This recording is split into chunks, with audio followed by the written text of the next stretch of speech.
মারাত্মক লেভেলের কিছু একটা খায় আর কি। হ্যাঁ, ওর চেলাফেলাগুলো মুখের দিকে তাকায় দেখেন, মনে হইতেছে সবগুলা গাঁজা মাজা খেয়ে শুয়ে আছে এরকম অবস্থা, এবং কথাবার্তার ভাষা ঠিক নাই।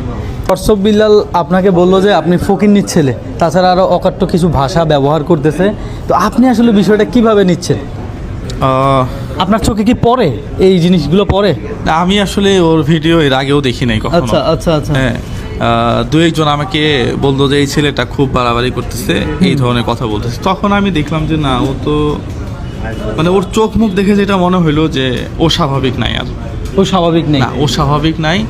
ও একেবারে অস্বাভাবিক হয়ে পাগল পর্যায়ে চলে গেছে।